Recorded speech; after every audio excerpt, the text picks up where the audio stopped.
Okay, Paige, we're going to take a look at all four strokes here. We're going to 3 different angles, one above water, two underwater, starting with your butterfly. First thing I see is really want to lean that forward. Remember, butterfly is from downhill, so you want to use that pressing of that chest to allow your hips to rise and to really feel like you're always moving down. The shoulders and head should be moving forward. With your head, when you take that breath, try to quicken up that breath. Take the breath as you pull, and then as soon as your arms come over, use that pressing of the head down to allow yourself to ride that wave and get those hips up. Quicken up that breath, allow you to have a lot more forward momentum. More forward momentum. We also want to get the elbows up higher. You want to lift those up as soon as you stretch out in front. Get the elbows up, the palms of the hands, the forearms, all pressing back towards your feet. When you have as you see as we look underwater here, as you see you're pushing down on top of the water, causing the body to go up. We want to tilt those hands so they're pressing back towards your feet.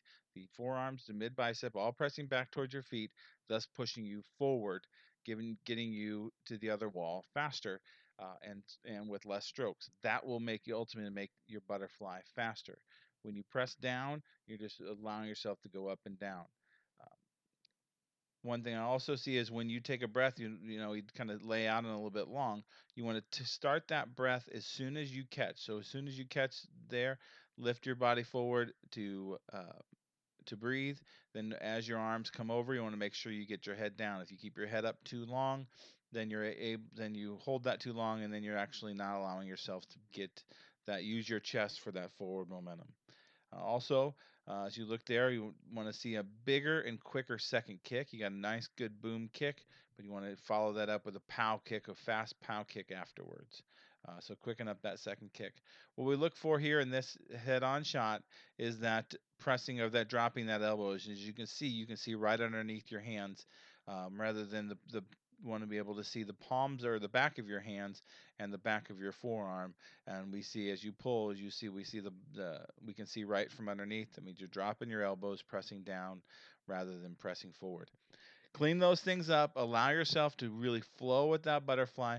Be real smooth, but using the big muscles, using your shoulders, your chest, your back, and your abs to really allow yourself to uh, improve your butterfly. Let's move on to your backstroke. Main thing in backstroke is you got good rotation, leading with the hips. Want to keep more of a steady kick. You see you're really bending those knees a little bit, kind of kicking knee down. That kick's got to come from the hips, allowing yourself to be a little more steady. Um, and what I also see is when you're really reaching your hand back. Remember, good backstrokers do not have to place their hand in the water. We let the rotation take care of that. So really focus on leading with the hips, keeping the shoulders in line with the hips, and as you rotate, everything should allow yourself to place that hand rather than, as you see there, as you are reaching back, trying to enter with your pinky rather than just let that rotation. You have a good rotation, but the alignment's off a little bit as you see you rotate your shoulder or your hips a little bit further than your shoulders. They all have to go together. Get from side to side, really allowing yourself nice, clean lines, allow yourself um, to rotate. Now, as we look at the underwater shot, pretty good job. You want to have a deeper catch. That means deeper rotation so that hand goes a little bit further. The further your hand is, the more water you can hold. You see how you're pulling some bubbles there?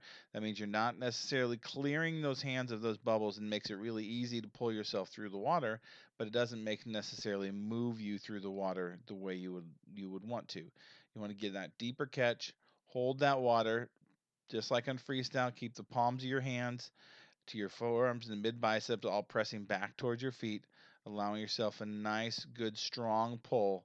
And as there before, as you see, kind of over kicking with the knees, but your feet rarely go past your knees. So a nice, more steady kick, kicking from the hips, allowing that good rotation to lead with the hips down to a nice deep catch, pulling yourself through. Head position looks pretty good. Nice stable head position. We never want to have our chin tucked too much or yet leaning back too far as well. Nice to keep that backstroke position kind of like you're sleeping on your bed without a pillow. Nice, good backstroke to rotate. Now, what we look for this side, as you can see, um, Good rotation, but you see you're really reaching those hands. So the hips are turning, but your shoulders are not necessarily going as far because you're trying to reach those, which is flattening you out a little bit. Let the rotation take care of itself. Leading from the hips on backstroke, it leads from the shoulders on freestyle, but really get a lot more rotation, deeper catch, hold that water, and snap that finish with a nice thumb lift. Good job on backstroke. Moving on to your breaststroke.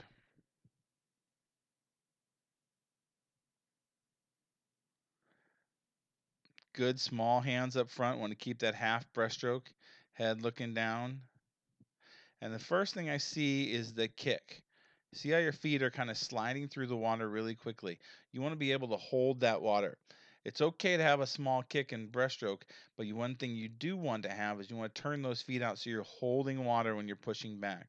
If you start turning your feet in too soon, which is what's happening right here, you kind of lose the grip on the water and it slices through um, with very ease, and we don't want to do that. We want to turn those bottoms of the feet. So the bottom of the feet, you want to be facing the lane rope and the wall in this respect, and pressing yourself back. Press that water back. Use the inner thigh to the calf down to the foot to always press that water back, and we finish with our feet together. This will give you a very powerful forward momentum. Our first forward is that pressing of their chest. The second forward is that powerful kick. The arms really don't do a whole lot with the pull. That's why it's good to be able to keep it up in front. You have a good flow underwater. It looks pretty strong. Again, you can see your feet. You see how your toes are facing down towards the bottom of the water. We never want to see that. We want to be able, in this angle, be able to see the bottoms of your feet. So keep those legs narrow, but turn those feet out wide so you can press back.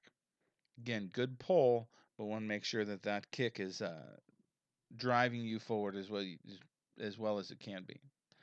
Okay, watching your head position. Coming up, as you extend forward, you're pulling that chin up just a little bit. That's going to flatten out your chest, going to give you a little more frontal resistance. What we want to do is keep that head down, keeping ourselves in that nice tight streamline as we shoot forward, and driving ourselves and driving that kick to the finish, getting as much forward momentum as we can in moving forward. If you lift that chin up, you're going to create yourself a little more up and down, similar to what we saw in your butterfly. Lean forward, make that good. Now, as we look at this front end shot, what we want to do is that pressing of the chest. The reason we do this is to kind of see how you're driving down. And one thing that we saw from the last one is that you kind of shoot yourself up. As you extend forward, you want to see that head down with those hands, and yours is coming up. When you extend, you're actually lifting your body up rather than when you extend, you want to press that chest down. Breathe a little bit sooner, allowing yourself to have those quick hands and a nice longer glide. When wait for your feet to finish, that's your cue when to take that next stroke. But as you kind of shoot forward, quick hands, drive yourself, finish that kick, and you can hold more water with that kick. You're going to see a big difference in your breaststroke. It's going to be longer, it's going to extend it out much further, and it's going to be a lot faster.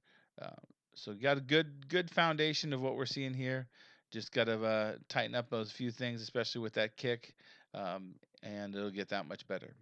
All right, let's go ahead and take a look at your freestyle. One of the things we really want to see on this freestyle is that quick and nice long rotation.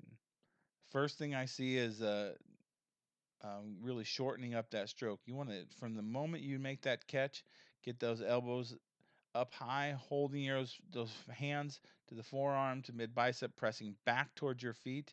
What you're doing is kind of sliding your hands through really quickly and taking your hand out too soon.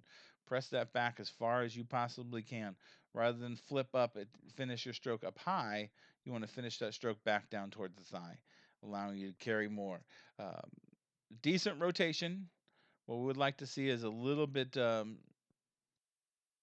yourself to get on your side and really allowing yourself to be bigger. Um, you see a high elbow. I'd rather see a little bit more open freestyle, more straight arm freestyle to give yourself more leverage and more quicker rotation. As we look at the underneath, slight dropping of the elbows, but not too bad. You still keep that forearm pressing back.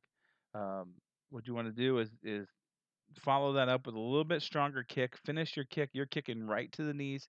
Kick so your feet follow past your knees. Getting a little bit stronger kick, kicking from the hips. but accent that with a little bit quicker rotation and a little more extension out in front. And that'll allow a little bit more distance per stroke, taking a little bit pressure off the tempo and allowing for longer and stronger stroke. See there, as you enter your hands enter right at your hips. We want to be a little bit further back towards towards your thigh. Finish all the way back. Do that little flip, but make sure your hands are underwater when you deal with that. And as we look at the front end, we're going to be looking at rotation.